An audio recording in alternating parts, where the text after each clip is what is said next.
Like کریں، subscribe کیجیے، bell icon کو دبائیں تاکہ ہماری ویڈیو سب سے پہلے آپ کے پاس پہنچ سکے۔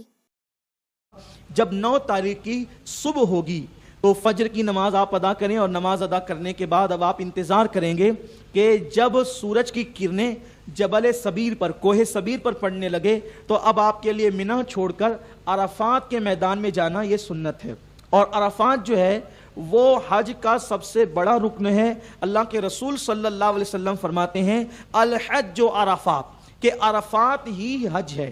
حج کا یہ سب سے بڑا رکن ہے، اور وہ ہے 9 ذی الحجہ کی 9 تاریخ۔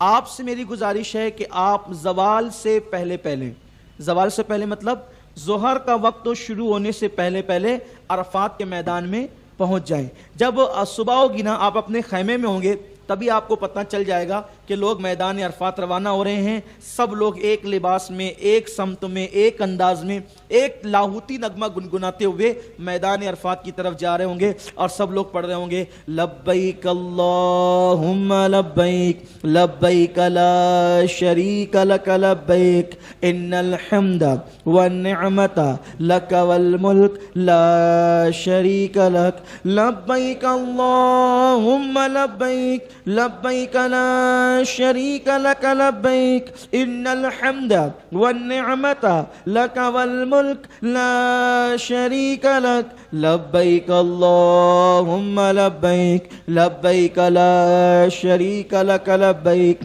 ان الحمد والنعمت لک والملک لا شریک۔ آپ بھی لبیک پڑھتے ہوئے نکل جائیں۔ اب آپ سواری سے جانا چاہیں تو سواری سے، پیدل جانا چاہیں تو پیدل، پھر عرفات کی طرف جائیں۔ زوال سے پہلے یعنی ظہر کا وقت شروع ہونے سے پہلے آپ عرفات کے میدان میں پہنچ جائیں۔ عرفات میں پہنچنے کے بعد وہاں پر اس دن غسل کرنا سنت موقدہ ہے، تاکیدی سنت ہے، اس کی بھی بڑی برکتیں ہیں۔ وہاں پر عام طور پہ عرفات کے میدان میں جو بنے ہوتے ہیں، حمام وغیرہ بنے ہوتے ہیں، تو وہاں پہ نل وغیرہ ہوتے ہیں، تو بس یہی کہ نہانے کا یہی کہ بدن وغیرہ پر ملنا نہیں ہے، میل نہیں چھڑانا ہے، بس بدن پہ پانی ڈال لینا ہے۔ اوپر کی چادر ہٹا دیں گے اور بدن پہ پانی ڈالنے کے پورا بدن بھیگ جائے، پھر اس کے بعد اوپر کی چادر نیچے باندھ لیں، نیچے کی چادر نچوڑ کر اوپر اوڑھ لیں، تو ہو جائے گا اس طریقے سے۔ اس کی بڑی برکتیں، اللہ کے حبیب علیہ السلام نے غسل بھی کیا ہے اور غسل کرنے کا حکم بھی دیا ہے۔ لیکن اگر کوئی نہیں کرتا ہے، اس پر کوئی یعنی کہ کفارہ نہیں ہے، کوئی گناہ نہیں ہے، لیکن کریں، اس لیے کہ بشارت دی گئی ہے کہ عرفات کے میدان میں غسل کرنے والوں کو اللہ تبارک و تعالیٰ بیماریوں سے محفوظ فرماتا ہے، مہلک بیماریوں سے محفوظ فرماتا ہے۔ تو غسل بھی کریں، اور غسل کرنے کے بعد آپ کے معلم نے جو آپ کو خیمہ دیا ہے وہاں پر چلے جائیں، چونکہ آپ کو وہاں پر آدھا دن ہی ٹھہرنا ہوتا ہے۔ تو اگر آپ چاہیں تو خیمے میں چلے جائیں، اور اگر آپ چاہیں تو جو ہے وہ جو جبل رحمت ہے، جبل رحمت کے قریب سے قریب جو ہے وہ وقوف کرنا یہ سنت ہے۔ کچھ لوگ اس پہاڑ پر، جبل رحمت پر چڑھ جاتے ہیں، چڑھنے کا حکم نہیں ہے، وہ لوگ چڑھ کر کے وہیں اس پہ وقوف کرتے ہیں، چڑھنے کا حکم نہیں ہے، بلکہ جبل رحمت کے قریب میں جو ہے وہ وقوف کرنے کا حکم ہے۔ اور جو ہے وہ اگر آپ کو جبل رحمت کے قریب جگہ نہیں ملتی تو پورے میدان عرفات میں آپ جہاں چاہیں وقوف کر سکتے ہیں۔ وقوف کہتے ہیں کھڑے ہونے کو، وقوف کہتے ہیں کھڑے ہونے کو۔ تو آج حج کا دوسرا دن ہے، 9 ذی الحجہ، اور میدان عرفات میں آپ کو آنا ہے زوال سے پہلے اور وقوف کرنا ہے۔ اب وقوف کرنے کا طریقہ کیا ہے کہ دھوپ میں، کسی سائے میں نہیں، نہ درخت کے سائے میں، نہ خیمے کے سائے میں، اور نہ کسی چھت کے سائے میں، بلکہ اس دن ہم کو دھوپ میں بغیر کسی سائے میں کھڑے ہونا ہے۔ پہلے تو آپ جو ہے وہ وہاں پر پہنچیں، کھانا وغیرہ کھانا ہو تو کھا لیں۔ عام طور پہ ہم لوگ عرفہ کا روزہ رکھتے ہیں، اور عرفہ کے روزے کے لیے حضور کا حکم ہے، آقا فرماتے ہیں کہ جس نے عرفہ کا روزہ رکھا اللہ اس کو 1 سال کے، اس کے اگلے اور 1 سال کے پچھلے گناہ معاف کر دیتا ہے۔ لیکن عرفہ کا روزہ حاجی کے لیے مکروہ ہے، عرفہ کا روزہ حاجی نہیں رکھ سکتا، کیونکہ اگر وہ روزہ اس کے لیے اس دن اس لیے مکروہ ہے کہ وہ حاجی کے لیے عید کا دن ہے، پہلی بات۔ دوسری بات یہ ہے کہ اگر وہ اس دن روزہ رکھتا ہے تو حج کے ارکان میں اس کو دشواری پیدا ہوگی۔ تو ہمارے رؤوف و رحیم آقا صلی اللہ علیہ وسلم نے امت کی آسانی کے لیے اس دن روزہ رکھنے کے لیے حاجیوں کو منع فرما دیا کہ آپ نے روزہ اس دن نہیں رکھنا ہے، ٹھیک ہے۔ تو اب ایسی صورت میں آپ وہاں پہنچے، کھانا وغیرہ کھا لیے، ضرورت سے فارغ ہو لیے، پھر اس کے بعد آپ ظہر کے وقت میں اگر آپ اپنے خیمے میں نماز پڑھیں گے تو ظہر کے وقت میں آپ ظہر پڑھیں گے اور عصر کے وقت میں آپ عصر پڑھیں گے. اور اگر آپ مسجد جائیں گے, مسجد نمرہ جائیں گے, تو وہاں پر آپ جو ہے ظہر اور عصر کی نماز ملا کر کے پڑھیں گے. یعنی وقت ظہر کا ہوگا لیکن ظہر اور عصر وہاں آپ کو ملانا ہوتی ہے. لیکن میرا مشورہ یہ آپ کو کہ آپ مسجد نمرہ نہ جائیں. اب میں کسی اور وجہ سے نہیں روکتا, اس کی وجہ یہ ہے کہ مسجد نمرہ جو ہے وہ آدھی عرفات میں ہے اور آدھی عرفات کے باہر ہے. تو اب ایسی صورت میں جو لوگ مسجد نمرہ جاتے ہیں ان کو پتہ نہیں چلتا کہ آدھی اندر کدھر ہے اور آدھی باہر کدھر ہے. وہ مسجد ہی کے اندر بیٹھے رہتے ہیں اور یہ ہوتا ہے کہ ہم وقوف کر رہے ہیں اور وہ ہوتے ہیں عرفات کے باہر, تو ان کا حج ہی نہیں ہوتا. جس کا وقوف عرفات چھوٹ جائے اس کا حج ہی نہیں ہوگا, اس کا حج ہی نہیں ہوگا. اس لیے آپ اپنے خیمے میں ظہر کے وقت میں ظہر پڑھیں اور عصر کے وقت میں عصر کی نماز پڑھیں. ایک اور اہم مسئلہ, منا کے میدان میں, میدان منا میں ہم پوری نماز پڑھیں گے یا قصر کریں گے؟ یہ ایک بہت خاص مسئلہ ہے جس پر توجہ کرنے کی ضرورت ہے. پہلی بات تو آپ یہ یاد رکھیں بھئی کچھ لوگ اس طرف آ جائیں, ادھر جگہ خالی ہے, لوگ ادھر سے تھوڑا سا اس طرح وہ ادھر لوگ جگہ تنگ ہو رہی, فوراً جلدی سے آئے, ایک بار درود شریف پڑھ لیں. ادھر جگہ ہے ماشاءاللہ, بہت اچھی جگہ ہے, ہاں, اور کچھ جگہ ادھر چھوڑ بھی دے تاکہ جو بعد میں ان کو بیٹھنے کے لیے جگہ ملے. ایک بار اور درود شریف پڑھ لیں آپ. اللہم صلی علی سیدنا مولانا محمد معدن الجود والکرم وآلہ الکرام اجمعین صلاۃ و سلام علیک یا رسول اللہ صلی اللہ تعالی علیہ وسلم. ہم لوگ عرفات میں, منا میں, مزدلفہ میں نماز پوری پڑھیں گے یا قصر کریں گے؟ یہ ایک مسئلہ ہے. تو اب وہاں 12 منہ 12 باتیں, 1000 منہ 1000 باتیں. پہلی بات تو آپ یہ طے کر لیں کہ یہاں آپ علماء سے یا معلمین سے جو مسائل سیکھ کر جا رہے ہیں آپ اسی پہ عمل کریں. وہاں لوگوں کو دیکھ کر آپ کو ان کی طرح نہیں کرنا ہے, کیونکہ وہاں الگ الگ مکاتب فکر کے الگ الگ مسلک سے تعلق رکھنے والے لوگ ہوتے ہیں. کچھ حنفی مسلک کے ہیں, کوئی شافعی ہے, کوئی حنبلی ہے, کوئی مالکی ہے. تو اب حنفی مسلک میں مسائل الگ ہیں حج کے, شافعی مسلک میں الگ ہے مسائل حج کے, حنبلی مسلک میں مسائل الگ ہیں حج کے, مالکی مسلک میں الگ مسائل ہیں. ہندوستان میں تو عام طور پہ 80 سے زیادہ فیصد الحمدللہ حنفی ہے, اور کچھ لوگ شافعی ہے, بھیونڈی, ناسک اور ممبئی کی طرف, کوکن کی طرف. ہمارے شہر میں تو شافعی لوگ نہیں ہیں, اور اسی طریقے سے حنبلی تو بالکل نہیں ہے ہمارے یہاں. تو یہ ساری چیزیں ہوتی ہے, تو ہمارے یہاں یہ ساری چیزیں ہوتی ہیں, اس کو تھوڑا سا آپ توجہ فرمائیں. تو اسی لیے کسی کو دیکھ کر آپ کسی کو دیکھ کر جو ہے وہاں کوئی کام نہیں کریں گے, بلکہ یہاں سے جو مسائل آپ کو سکھائے جا رہے ہیں, یہاں سے جو آپ کو مسائل سکھائے جا رہے ہیں آپ اس پہ ہی توجہ فرمائیں گے. ٹھیک ہے. تو اب وہاں لوگوں سے ڈسکس ہوتی ہے, لوگ کہتے ہیں بھئی منا میں پوری نماز پڑھنی ہے, کچھ لوگ کہتے ہیں نہیں قصر کرنی ہے. اس پر ہمارے علماء احناف, علماء اہل سنت کا کیا فتویٰ ہے؟ ہم لوگ مکہ شریف گئے, مکہ شریف جانے کے بعد سے لے کر منا جانے تک, یعنی ہم جس تاریخ کو منا کے لیے جا رہے ہیں, 7 کو جا رہے ہیں یا 8 کو جا رہے ہیں, آپ 8 ہی پکڑ لیں, تو مکہ پہنچنے سے لے کر منا جانے کی, منا کے لیے نکلنے کی جو تاریخ ہے اس میں اگر 15 دن سے کم دن ہے, جیسے 8 ذی الحجہ سے پہلے ہم پہنچے, اب 8 ذی الحجہ آنے تک 15 دن سے کم دن ہے, تو ہم مکے میں بھی مسافر ہیں اور ہم لوگ منا, مزدلفہ اور عرفات میں بھی مسافر ہیں. تو ہم مکے میں بھی جو ہے وہ قصر نماز پڑھیں گے اور منا میں, مزدلفہ میں, عرفات میں بھی قصر نماز پڑھیں گے.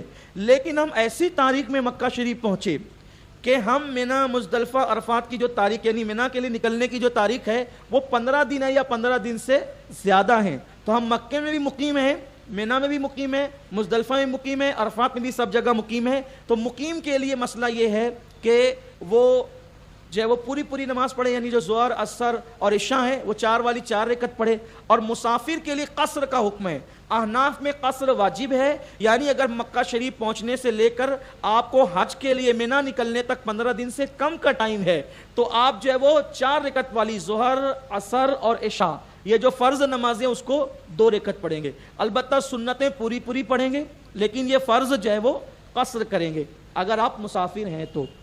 تو یہی ہے. اب آپ کے مسئلہ سمجھ میں آ گیا. اگر آپ مکے میں مسافر تھے تو آپ منی مزدلفہ عرفات میں بھی مسافر ہیں، اور آپ اگر مکے میں مقیم تھے تو آپ حضرات منی عرفات اور مزدلفہ میں بھی مقیم رہیں گے. اور آپ مسافر کب ہوں گے؟ جب آپ مکہ پہنچنے سے لے کر حج کو جانے تک 15 دن سے کم کا عرصہ ہے تو آپ مسافر، 15 دن یا 15 دن سے زیادہ کا عرصہ ہے تو آپ مقیم. تو اب عرفات کے میدان میں سنت یہ ہے کہ اگر مسجد نمرہ میں آپ جائیں تو ظہر اثر ملا کر پڑھیں، اور اگر نہیں جائیں اور آپ کو جانا نہیں ہے تو آپ اپنے خیمے میں یا جہاں آپ نے وقوف کرنا ہے وہاں پر آپ اپنی چادر چٹائی وغیرہ بچھا کر کے ظہر کے وقت میں ظہر اور عصر کے وقت میں عصر کی نماز پڑھیں گے. اب جب آپ نے ظہر پڑھ لی تو اس کے بعد آپ تلاوت کریں، ہو سکے تو کم سے کم 1000 مرتبہ چوتھا کلمہ پڑھیں، اشہد ان لا الہ الا اللہ وحدہ لا شریک لہ لہ الملک ولہ الحمد یحیی و یمیت بیدہ الخیر وہو علی کل شیء قدیر. 1000 بار پڑھیں. اس کی بڑی برکتیں میرے آقا صلی اللہ علیہ وسلم فرماتے ہیں کہ اس کو جس نے 1000 مرتبہ پڑھا وہ تو بخشا گیا، اور اس کے بعد وہ جو دعا کرے گا اللہ تعالیٰ اس کی دعا کو قبول فرمائے گا. تو آپ تلاوت بھی کریں اور درود شریف بھی پڑھیں. پھر عصر کا وقت آ جائے عصر پڑھ لیں. عصر کی نماز پڑھنے کے بعد اب آپ کو وقوف کرنا ہے. وقوف کرنے کا طریقہ یہ ہے کہ دھوپ میں آپ کھڑے ہو جائیں اور کھڑے ہو کر کے آپ دعا کریں. یہی حج ہے، یہی حج ہے کہ دعا کریں. عربی میں کریں، اردو میں کریں، یا ایک گروپ بنا لیں. کوئی بندہ دعا کرے، پھر وہ تھک جائے تو دوسرا کرے، وہ تھک جائے تو تیسرا کریں. تو عصر سے لے کر جب تک آفتاب غروب نہیں ہو جاتا اس وقت تک ہم نے دعا کرنا ہے. اللہ کے رسول صلی اللہ علیہ وسلم نے میدان عرفات میں دعا کی، اور دعا میں حضور علیہ السلام نے اتنا ہاتھ بلند کیا کہ حضور علیہ السلام کی جو ہے وہ بغلوں کی سفیدی نظر آنے لگی. آقا کریم صلی اللہ علیہ وسلم کی بغل کی حدیث میں الفاظ ہیں کہ حضور کے بغلوں کی سفیدی نظر آنے لگی. حالانکہ عام طور پر انسان کی بغلیں سفید نہیں ہوتی، لیکن یہ حضور علیہ السلام کے جسم کا معجزہ ہے کہ اللہ تعالیٰ نے محبوب علیہ السلام کی بغلوں کو بھی پر نور اور سفید رکھا ہے. تو حضور نے اتنے ہاتھ اٹھائے، خوب دعا کی.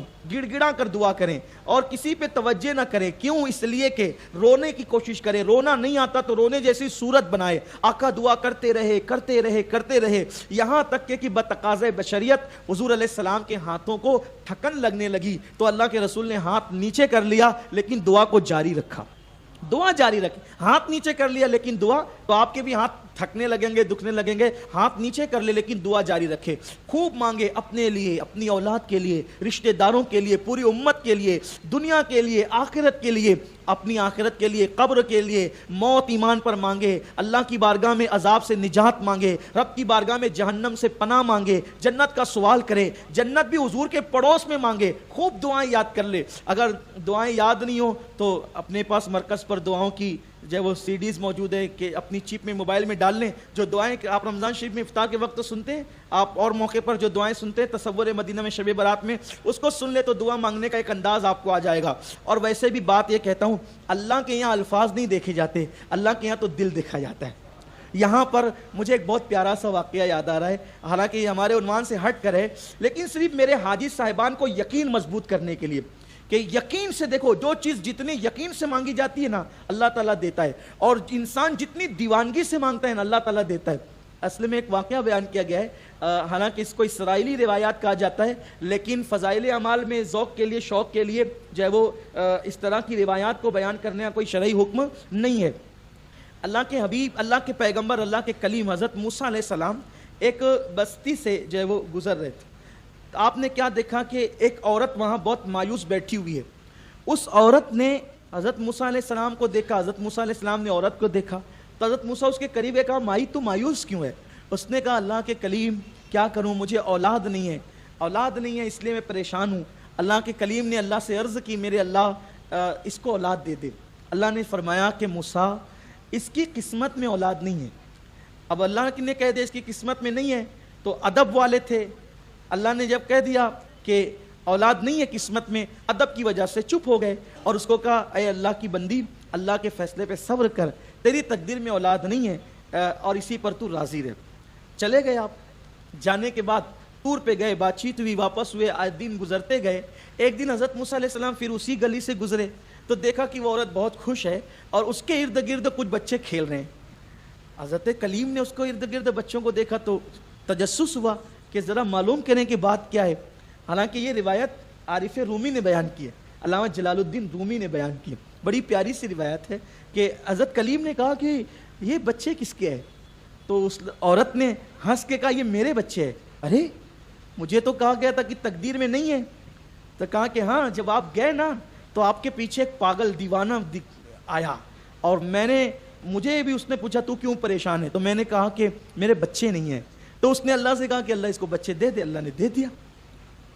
حضرت موسیٰ کو ملال ہوا کہ میں نے کہا تو مجھے کہا کہ تقدیر میں نہیں ہے, اور وہ پاگل. بہرحال حضرت موسیٰ نبی تھے اور نبی کی موجودگی میں کوئی بھی بندہ نبی سے افضل نہیں ہوتا. نبی افضل ہوتا ہے سارے زمانے میں, نبی سے افضل کوئی برابر نہیں ہو سکتا, تو افضل ہونے کی دور کی بات. اب بہرحال جس سے زیادہ محبت ہوتی ہے پھر اس سے شکوے بھی ہوتے ہیں. تو حضرت کلیم نے اللہ سے طور پہ جا کے کہا اللہ مجھے تو کہتے ہیں کہ تقدیر میں نہیں ہے, اور وہ کون دیوانہ ہے, اس کے کہنے پہ دے دیا. اللہ نے کہا جواب بعد میں دیں گے, جواب بعد میں دیں گے. ایک کام کرو, مجھے کسی اپنے بندے کے جسم کے گوشت کا لوتھڑا چاہیے, آپ جاؤ لا کر دو. حضرت موسیٰ علیہ السلام طور سے اترے, کہا باتیں بعد میں ہوگی, اب پہلے یہ کام ہمارا کریں آپ. حضرت موسیٰ طور سے اترے, ایک پلیٹ لی اور ایک چھری لی, اور چھری لے کر کے بنی اسرائیل کے پاس گئے. کہا کہ بھئی دیکھو میں آج طور پہ گیا تھا, اللہ نے کہا کہ جو ہے وہ گوشت کا لوٹڑا چاہیے. لوگ مذاق اڑانے لگے, یہ کیسی بات آپ لاتے ہیں معاذ اللہ, کہ اللہ کو گوشت کے لوٹڑے کی کیا ضرورت, وہ تو بے نیاز ہے, وہ تو بندوں کو گوشت دیتا ہے, اس کو کیا گوشت کی ضرورت ہے. کسی نے نہیں دیا, کسی نے کچھ کہا, کسی نے کچھ کہا, کسی نے کچھ کہا. حضرت موسیٰ علیہ السلام مایوس ہو کر لوٹنے لگے تو ایک بندے کو دیکھا, وہ اپنی دھن میں کہہ رہا تھا اللہ تو کہاں ہے, تو بہت دن سے مجھے ملا نہیں ہے, تو مجھے مل تو صحیح, میں مل تو میں تجھے, اگر تیرا بدن میلا ہو گیا ہوگا تو میں تجھے نہلاؤں گا, تیرے سر میں تیل لگاؤں گا, تیرے سر میں کنگھی کروں گا, تجھے اچھے اچھے کپڑے پہناؤں گا. یہ سب باتیں تو کفر ہے نا بھائیو. لیکن جب بندے کی عقل ہی چلی جائے, جس کو مجذوب کہتے ہیں, جذم میں ہو جائے, وہ کچھ بھی بولتا ہے اس پہ شریعت کا قلم تو نہیں لگتا ہے نا, تو وہ اس طرح تب کیا باتیں کرتا ہے, اس طرح کی باتیں نہیں کی جاتی, اللہ کی شان کے خلاف ہے. اس کے بال نہیں ہے, اس کا جسم نہیں ہے, وہ جسم جسمانیات سے پاک ہے, کیسی تو باتیں کرتا ہے. چپ, وہ چپ ہو گیا, چپ ہو گیا. لیکن وہ کہتا ہے موسیٰ آپ کے ہاتھ میں چھری اور تشت, رکابی اور چھری آپ کے ہاتھ میں. اللہ کے کلیم نے کہا ہاں. کیوں؟ کہا کہ اللہ نے آج جو ہے کسی کے گوشت کا, اپنے بندے کے گوشت کا لوتھڑا مانگا ہے. تو کہا پھر, تو کہا میں سب کے پاس گیا, کسی نے دیا نہیں. کہا وہ اچھا ادھر آؤ.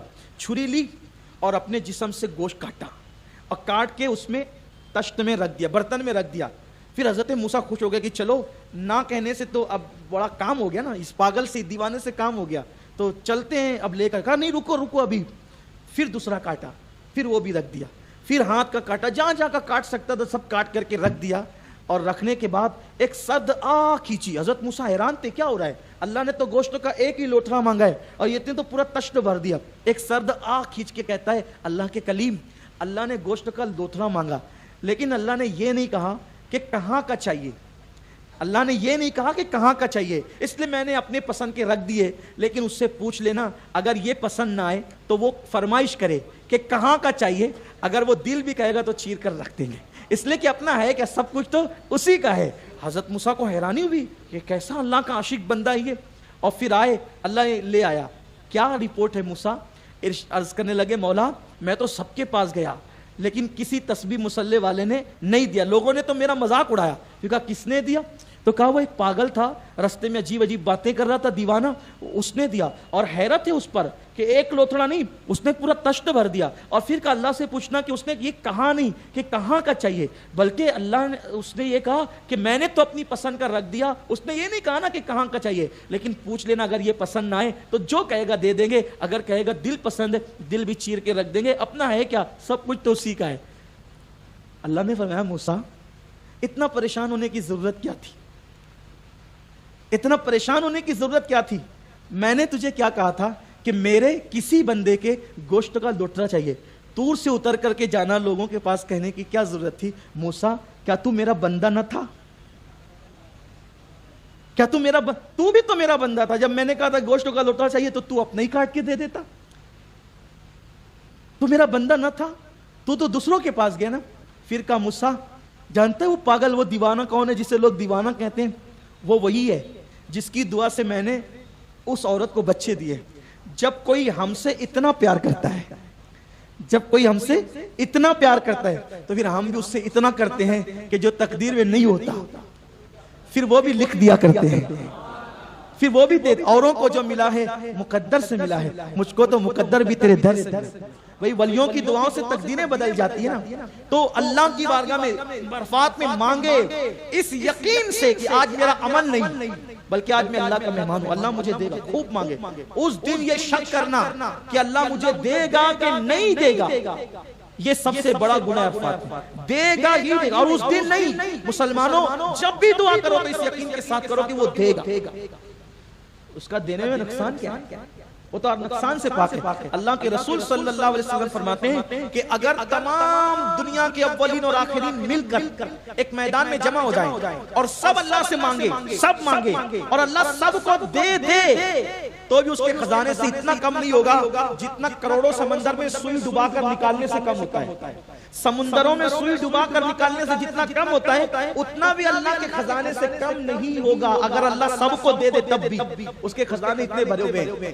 لیکن دنیا کے ساتھ آخرت بھی مانگے، ایمان پر خاتمہ بھی مانگے، قبر کا نور بھی مانگے، خوب مانگے، خوب مانگے۔ بیٹھے نہیں، کھڑے رہیں۔ جو لوگ بوڑھے ہیں، کوئی مرض ہے، وہ بیٹھ سکتے ہیں، لیکن کھڑے رہنا افضل ہے۔ خوب کھڑے رہیں یہاں تک کہ سورج غروب ہو جائے۔ سورج غروب ہونے تک کے وقوف کرو، یہ حج کا فرض اعظم ہے۔ ایک بات، ابھی سورج غروب نہیں ہوتا، ٹور والے کمیٹی والے چلو چلو بس میں بیٹھو، بس میں بیٹھو، بس میں بیٹھو، تو اگر مجبوراً وہ بس میں بٹھا دیں سورج غروب ہونے سے پہلے تو بس میں بیٹھ کر بھی دعا جاری رکھیں، بسوں میں بیٹھ کر دعا جاری رکھیں۔ لیکن خبردار، بس سورج غروب ہونے سے پہلے اگر عرفات سے نکل گئی تو سب پر دم لازم ہے۔ اس لیے غروب سے پہلے عرفات چھوڑ کر جا نہیں سکتے، غروب سے پہلے آپ نہیں نکل سکتے۔ اس کا خاص خیال رکھیں گے، اس پہ آپ توجہ کریں۔ بلکہ ہمارے محتاط ایکو بند کر دیں، کیوں کھول دیا؟ ہمارے جو محتاط علماء ہیں، علماء محتاطین جو ہیں، وہ کہتے ہیں کہ سورج غروب ہونے کے بعد بھی اندھیرا ہونے تک عرفات کے میدان میں رکے رہیں تاکہ وہ شبہ ختم ہو جائے، شبہ رفع ہو جائے، شبہ ختم ہو جائے۔ اس کا خاص خیال فرمائیں۔ ایک بار آپ درود شریف پڑھیں۔ رب صلی وسلم دائما ابدا علی حبیبک خیر الخلق کلہم۔ تو غروب کے بعد بھی اندھیرا ہونے تک آپ عرفات کے میدان میں رکیں، لیکن مغرب کی نماز حاجی نہ پڑھے۔ عرفات کے میدان میں آپ کو مغرب نہیں پڑھنا ہے، بلکہ عرفات والوں کے لیے اللہ کے حبیب صلی اللہ علیہ وسلم کا طریقہ اور سنت یہ ہے کہ آقا کریم صلی اللہ علیہ وسلم عرفات سے نکلے اور حضور علیہ السلام نے مزدلفہ کے میدان میں جا کر آپ نے جو ہے مغرب اور عشاء دونوں نمازوں کو ملا کر کے پڑھا۔ اس لیے آپ کو میدان عرفات میں مغرب کی نماز نہیں پڑھنا ہے، اور اگر کوئی میدان عرفات میں مغرب کی نماز پڑھ بھی لے تو اس کی نماز نہیں ہوگی، بلکہ اس کو میدان مزدلفہ میں جا کر کے مغرب اور عشاء ملا کر پڑھنی ہوگی۔ اب آپ دیکھیں کہ یہاں خاص بات، خاص نکتہ کہ ہر دن ہمیں مغرب کی نماز غروب آفتاب کے بعد پڑھنا ہے، لیکن اس دن اگر رات میں 2 بھی بج جائے نا آپ کو مزدلفہ میں جاتے ہوئے تو آپ کی مغرب کی نماز قضا نہیں ہوگی بلکہ آپ کی ادائی مانی جائے گی۔ کیوں؟ اس لیے کہ اللہ تبارک و تعالیٰ وقت سے سب چیزوں سے بے نیاز ہے، وہ تو محبوب کی اداؤں کو دیکھتا ہے۔ ساری زندگی محبوب نے غروب کے بعد نماز پڑھی تو ساری امت کو کہا گیا کہ غروب کے بعد مغرب پڑھو، بلکہ اس کا نام ہی مغرب اس لیے ہے کہ غروب کے بعد وہ پڑھی جاتی ہے، اس لیے اس کا نام مغرب ہے۔ لیکن جب حضور علیہ السلام نے عشاء کے وقت میں مغرب پڑھ لی تو اس دن مغرب کی نماز عشاء کے وقت میں پڑھنا سنت ہوگی۔ اگر کوئی پہلے پڑھ لے گا تو عرفات میں ادا نہیں ہوگی، مزدلفہ میں جا کے پڑھنا ہے۔ تو 9 تاریخ کو آپ کو غروب کے بعد بھی عرفات میں رکنا ہے اور اس کے بعد پھر آپ مزدلفہ۔ کمنٹ شیئر ضرور کریے۔